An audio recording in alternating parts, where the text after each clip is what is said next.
Project Search. Hello, it's Danny again.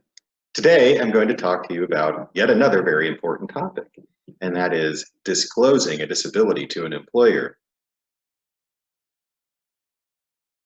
Last week, we talked about the ADA, or Americans with Disabilities Act. The ADA is civil rights legislation that was put into law in 1990. The ADA, among many other things, provides certain protections against discrimination in the workplace, and it also allows people with disabilities to request reasonable accommodations from their employer. In a future presentation, I will talk in more depth about specific types of accommodations.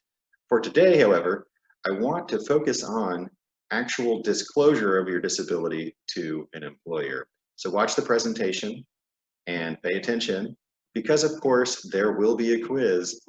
Project Search UTMC Remote Learning, Disability Disclosure. Helpful information from the Job Accommodation Network, a service provided by the United States Department of Labor's Office of Disability Employment Policy, or ODEP.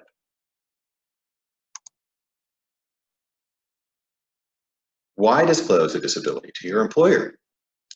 Well, under the ADA, the employer must provide reasonable accommodations to the known physical or mental limitations of a qualified applicant or employee with a disability.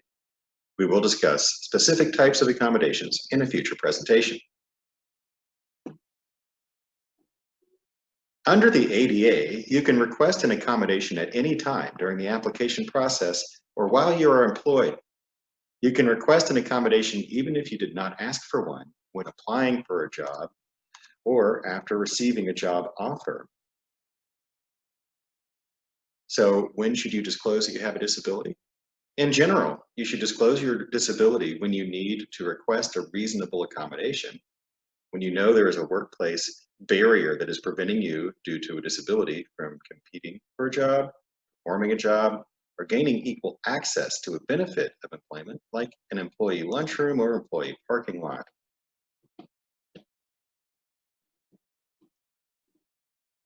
To whom do you disclose? This can be tricky.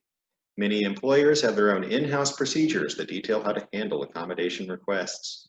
Check your employee handbook for this information. Also, if you have an EEO office or human resources department, they can assist you.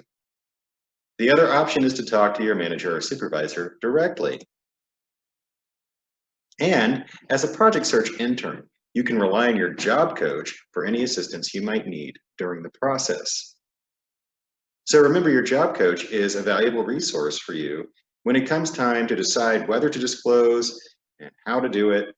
And of course, your instructor is a resource for you too in this regard. How do you disclose?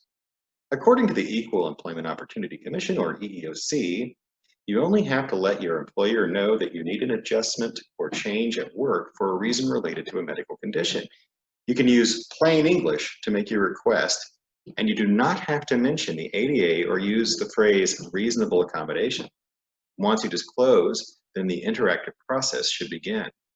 At this point, your employer can ask for limited information about your disability and your need for accommodations. So basically, talk plainly about what your need is. You don't have to go into any detail beyond whatever it is that affects your ability to perform your tasks.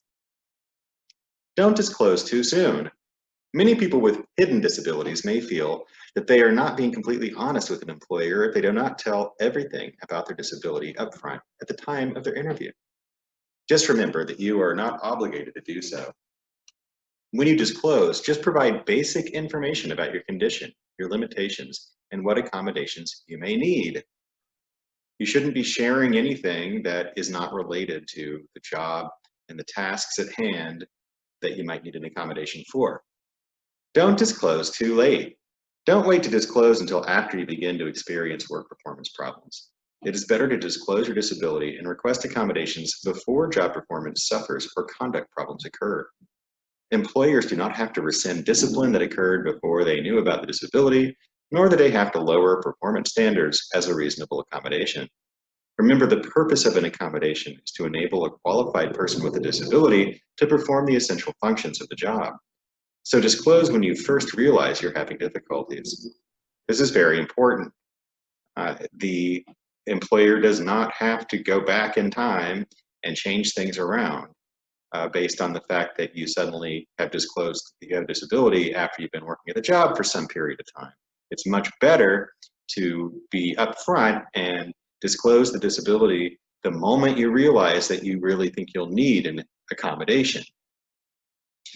Any sort of disciplinary action, meaning suspensions or write-ups and that kind of thing, those could stay in your permanent record whether you disclose later on or not. So the sooner the better, in other words. Don't disclose to everyone. Remember that you have a right to keep information about your disability private. It is not necessary to inform coworkers and colleagues about your disability or your need for accommodations. While they may be aware of the accommodations, they are not entitled to know why. Your employer is required by the ADA to keep your disability and medical information confidential and to give it to managers and supervisors only on a need-to-know basis. Your health-related information is your own, and it's really a good idea to keep it to yourself unless you actually need to share it with somebody in the workplace in order to help with an accommodation. And that's really the only reason to share your confidential health information with anyone at work. Research accommodation options. Research accommodation options before disclosing your disability so that you can let your supervisor know what accommodations you think you will need. Use the Job Accommodation Network website to find ideas for accommodations that can help you overcome the barriers you can face at your job. We will explore JAN, or the Job Accommodation Network, soon. We'll look at all the different types of accommodations out there. In addition to the Job Accommodation Network, we will be exploring other online resources. When we enter the job search phase of Project Search, we'll be taking a close look at the different types of jobs you're interested in and what types of accommodations you might anticipate needing to do those tasks in those jobs. It's possible that you could find a job where you don't need any accommodation at all, really. On the other hand, you could find a job that you're really pretty well suited for and could do very well with an accommodation. But either way, it's very important to understand that under the ADA, you are entitled to reasonable accommodations. However, you do have to disclose your disability to the employer in order to then move to the step of getting those accommodations put in place. I'm looking forward to talking to all of you about this topic. It's very important, as always. Goodbye.